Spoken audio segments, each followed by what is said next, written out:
JUIFA के सरबराह मौलाना फजल रहमान ने कहा कि ये जलसा बता रहा है ये असेंबलियां एस्टेब्लिशमेंट की असेंबलियां हैं, हमें इस सफ़र में जेल और मौत भी आई तो बर्दाश्त करेंगे। JUIFA के सरबराह मौलाना फजल रहमान ने अवामी इज्तिमा से खिताब करते हुए कहा कि फरवरी के इंतखाबात को मुस्तरद करते हैं, वोट अवाम का हक है, हुकूमतें अवाम की मर्जी से बनेंगी। मौलाना फजल रहमान ने कहा कि हमें इदारों का एहतराम है, हम पार्लियामेंट को अवाम का नुमाइंदा इदारा समझते हैं, इसमें अवाम के नुमाइंदे होने चाहिए, जासूसी का नुमाइंदे ना हो। हम फौज की इज्जत करते हैं, इस मुल्क को बनाने में तुम्हारा कोई किरदार नहीं लेकिन तोड़ने में है, हालात को वहां तक ना लेकर जाओ जहां से तुम और हम वापस ना आ सके। सरबराह JUIFA ने मजीद कहा कि अंग्रेज से आज़ादी तुमने हासिल नहीं की, मेरे अकाबरीन ने हासिल की।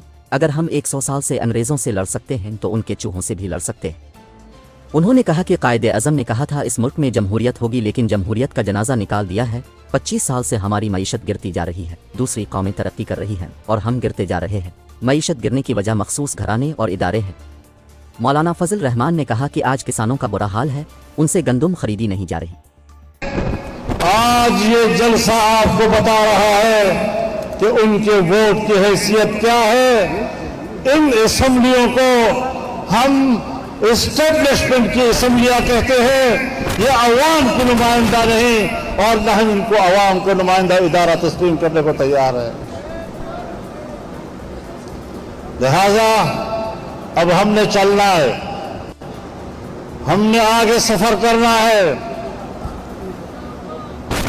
हिम्मत है या थक गए हो? इस सफर में अगर जेल आए तो करेंगे और जेल से आगे अगर कब्र का मरहला आएगा तो उस मरहले को भी इंतहाई खमदा पेशानी के साथ कबूल करेंगे।